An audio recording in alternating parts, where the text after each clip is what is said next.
Hi YouTube, it has been a long time. So it is like 11 o'clock at night. I just showered, I'm chilling. I'm about to watch Insecure because it's a new episode tonight. But I was looking back at my videos and I made a video about dating a cop in 2019. Now it's 2020, and if you don't know what's going on with police brutality and racism, you are living under a rock. I don't know why I keep not looking at the camera. I don't know what's going on with me. When I'm talking, I'm thinking, so I find it a hard time to like look at the camera. But so I just want to give my take on currently dating a police officer in 2020, and he's a African American police officer. My baby's back there. You can see him graduating college. It's hard. I am completely torn. I am currently wearing this necklace that he got me recently with his badge number on it. I thought it was a really thoughtful gift because I feel like with everything going on, he decided to give me this gift, and it is real. It has his badge number on it. I don't know if I want to really zoom in on his badge number. I feel like someone probably will. So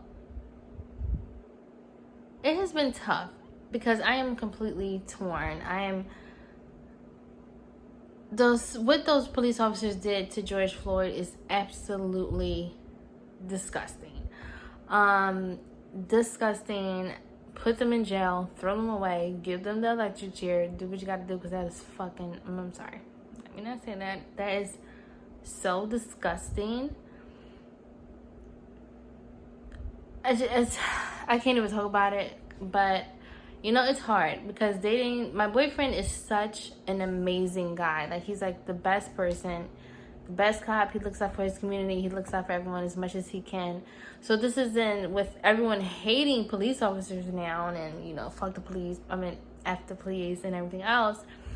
It is hard. It's hard for him because this is something that he always wanted to do, and this horrible, trifling, disgusting cop put a bad image out for all cops. And I feel like I'm gonna get a lot of heat for saying this. Not all cops are bad. It's a fact. I know firsthand. I've been with one for 5 years, so I know that firsthand. He has not been a cop for 5 years. He's been a cop for a year and a half now, and he loves it. But it has been tough this last week. That he's working 2 p.m. to 2 a.m. No days off. He's been working downtown in the city. He's been in his district, just working really hard, just trying to control, the looting and just trying to be there for his people. Him and his district did take a knee, with the marches. He is supporting the marches, obviously, as a black man, because at the end of the day, he is a black man first before he is a cop. So, and he strongly stands by that statement. That's what he believes in. I don't feel comfortable ever putting him on my channel and really interviewing him and asking him these questions. I just feel like that's not a position where I feel like he can speak out, because what people don't know is that as a police officer, military, you sign a contract in the academy that you are not allowed to protest. You are not allowed to protest, or you just speak out on political situations, or you will get fired. You risk losing your job. Now, I don't know the reason for that. I have to ask, but I do know that is the case. That you are not allowed to protest. You are not allowed to do those things. So, doing that, he's allowed to express his feelings to me when he gets home, and I know his heart, and I know how he feels. But out on the field, he cannot, and I know that's hard because I know there's a lot of people that look at cops and they're like, why aren't you, you know, standing up for what's right? Why? Because a lot of people protest and the cops stand there silently. It's because they have to. It's an order. It's not like, I'm pretty sure, you know, there's so many people that whisper under, like, recently I've seen a video of a cop whispering under his breath, like, you know, Black Lives Matter, but he had to slowly whisper it, you know, because it has to be secret. You're not allowed to publicly voice your opinion on political issues. It's a very risk, especially if you have a family to take care of, or you're taking care of a child. You know, you could risk losing your job. It's almost as you have to choose between feeding my family or standing up for what's right, and it's a horrible position to be in, but it's the position that a lot of these cops are in, believe it or not. So yeah, it's just been a lot of that. I'm looking at these cookies. I want a cookie. Hold on. I have a robe on and no top under it, so I have to make sure I keep it closed. But I'm about to get a cookie.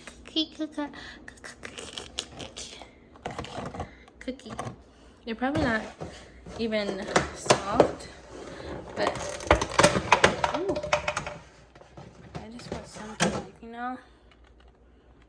Oh.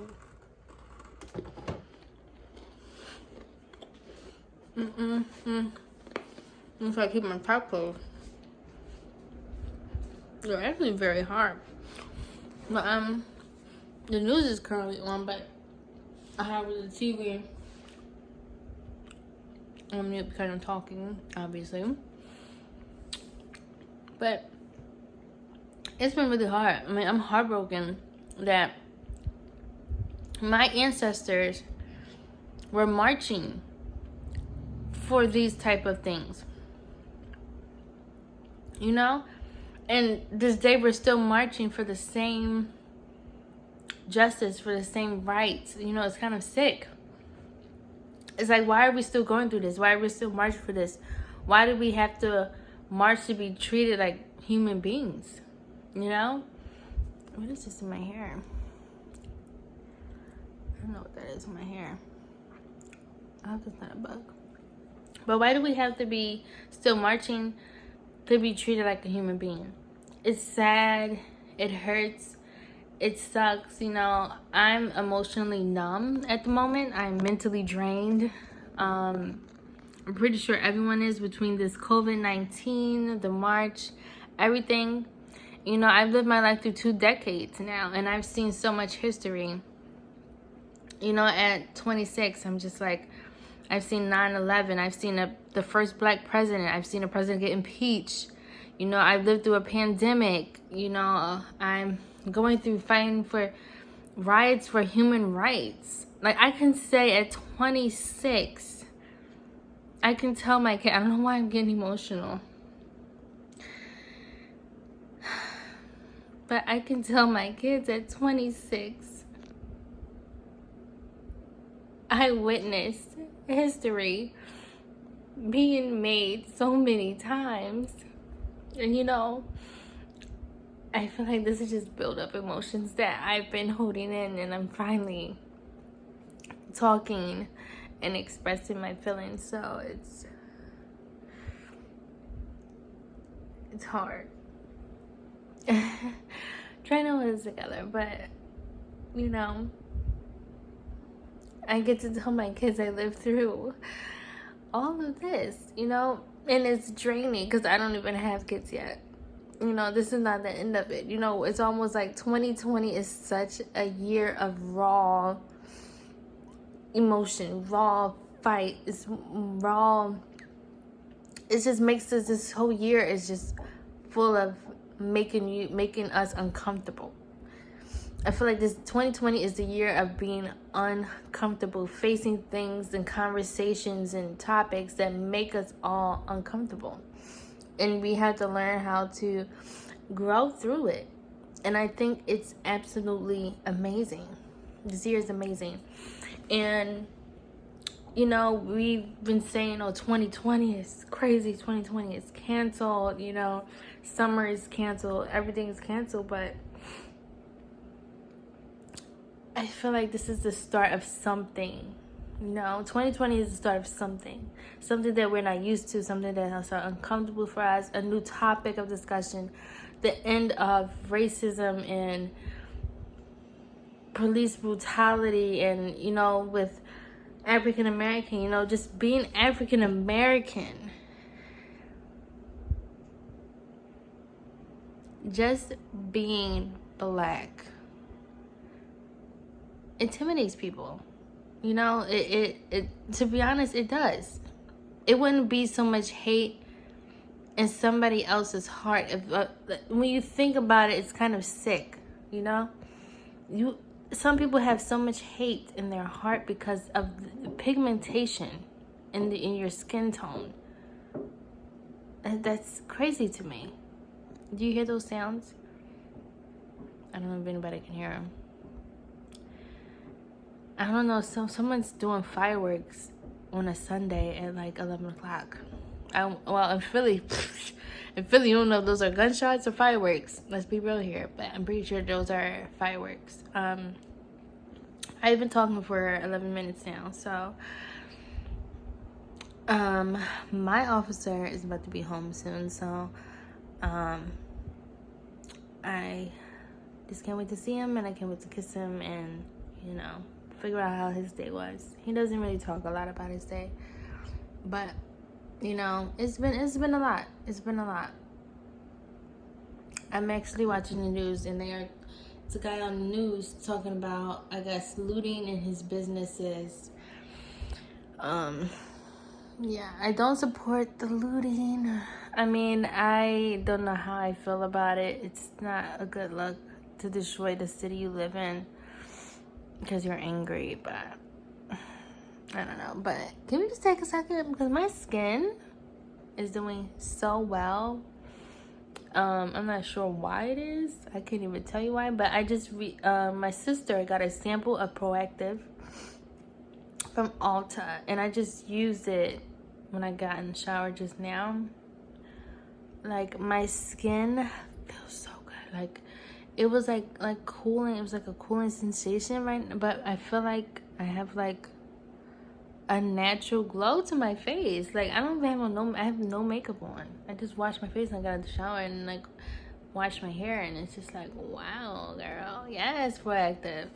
But yes, so I just wanted to make this video about how I feel. Kind of got off topic, kind of got emotional, kind of not exactly sure how I feel, but I just hope that everyone in the city that's protesting stay safe. If you're going out to protest, do not wear your contacts, because I heard that if tear gas gets in your eyes, those contacts can melt into your eyes and you can become permanently blind. Do not wear contacts to a protest. Stay safe. Just pray for everyone, you know, pray for everyone fighting the battle. We are all fighting this battle together against police brutality and racism, and, you know, we still have a super long way to go, but I'm so happy to see us and everyone come together, all races, you know, and there is only one race, and that is the human race. And love each other, pray for each other. We're going to be okay. And I just wanted to make this quick video because I haven't made a video in so long and express that. Peace.